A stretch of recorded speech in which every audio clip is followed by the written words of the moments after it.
Magandang araw sa inyo mga mag-aaral sa ikasampung baitang sa buong Pilipinas, lalong-lalo na ang aking mga mag-aaral sa Yumbing National High School.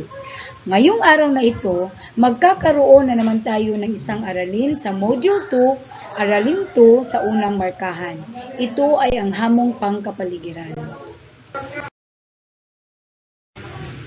Ang Pilipinas ay isa sa mga bansa na biniyayaan ng maraming likas na yaman.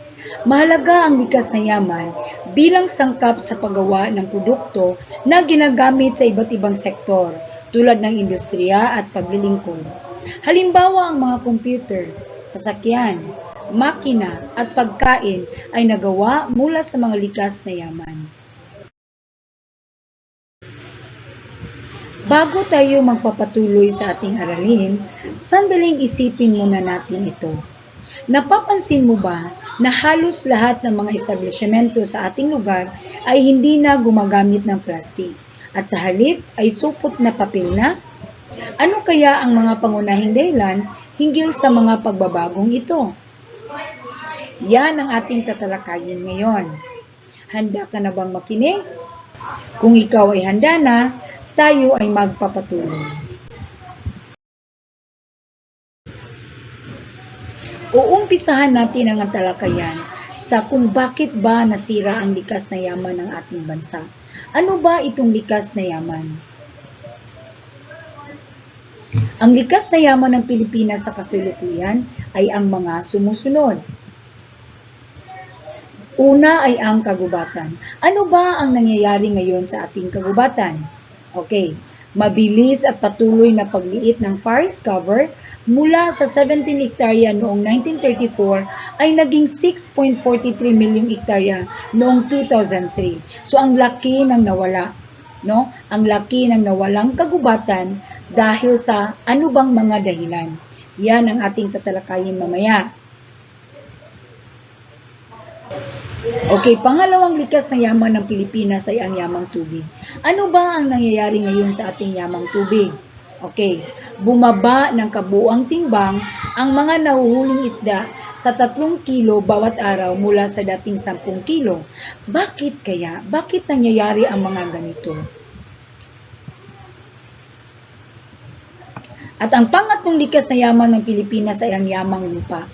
Alam mo ba na ang yamang lupa ng Pilipinas ay nasira ng halos 50% ng matabang lupain sa huling 10 taon?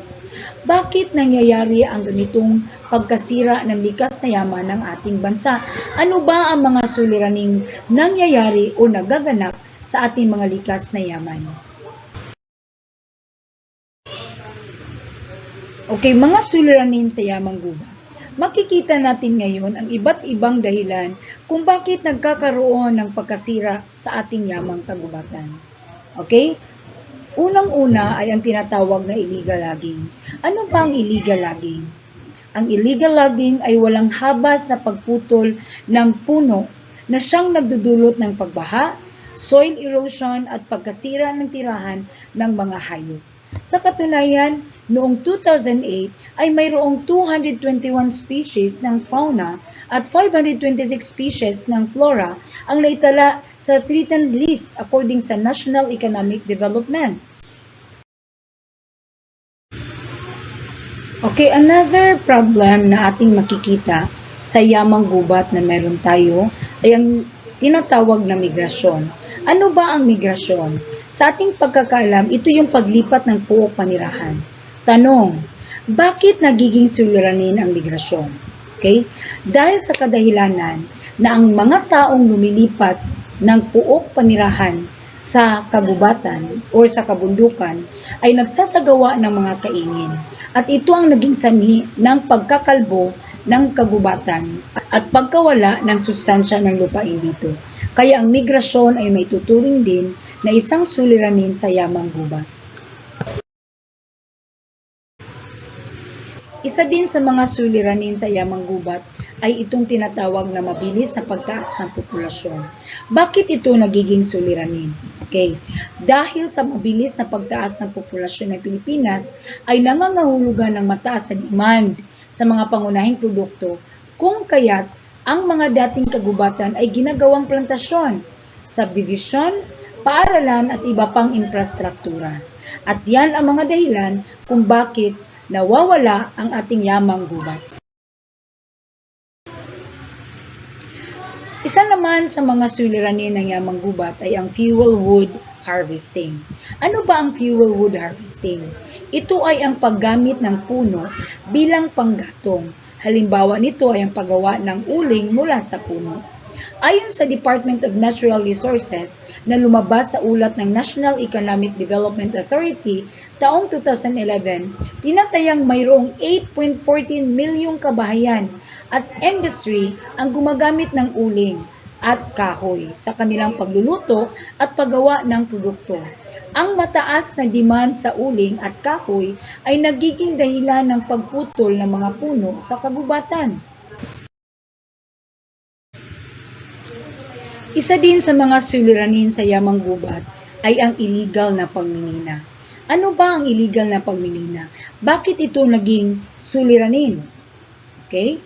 Dahil sa illegal na pagmimina, apektado ang kagubatan sa pagmimina dahil sa kadalasang dito natatagpuan ang deposito ng mga mineral tulad ng limestone, nickel, copper at gold.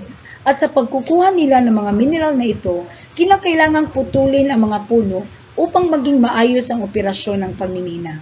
At dahil dito, nagdudulot ito ng panganib sa kalusugan ng tao at ng iba pang nilalang sa kagubatan ang mga chemical na ginagamit sa pagproseso ng mga nahukay na mineral.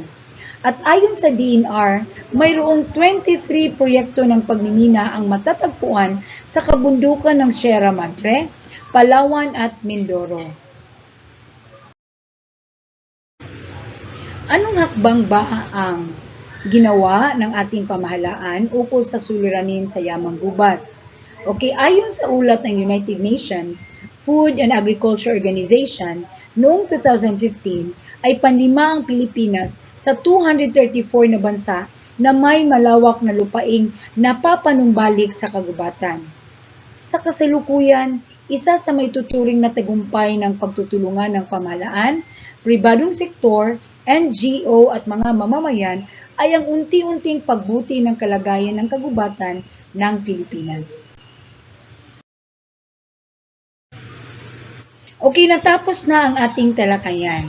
At ngayon, pagbuo ng liham. Ang mga mag-aaral ay magsusulat ng bukas na liham para sa Pangulo ng ating bansa na siyang kukumbinsi kung gaano na kalala ang suliranin hinggil sa likas na yaman at kagubatan. Kalakip rin ng liham ay ang mga suwestyon at hakbangin upang mapigil ang paglala ng isyu at hamong ito sa kapaligiran. Ang gawain ay bibigyan ng marka gamit ang sumusunod na rubric. Bibigyan ko kayo ng 10 minuto para gawin ang aktibiting ito. Ano ba ang pangkalahatang epekto ng pagkasira ng likas na yaman? Okay, ang pangkalahatang epekto ng pagkasira ng likas na yaman ay nararanasan ng mga mamamayan, lalo na yaong mga mahihirap na umaasa lamang sa kagubatan. Ang patuloy na pagliit ng forest cover ay nagpapaliit din ng pinagkukunan nila ng kabuhayan. Paano nakakaapekto sa ating pamumuhay ang suliranin sa likas na yaman? Kung magpapatuloy ang mga nabanggit na suliranin, ano ang maaring mangyari sa ating pamumuhay? Paano masusolusyonan ang mga nabanggit na suliranin sa ating mga likas na yaman? Paano nga ba? Para sa pagtataya, kumuha kayo ng isang kalahating papel at sagutan ang mga tanong na makikita ninyo sa screen.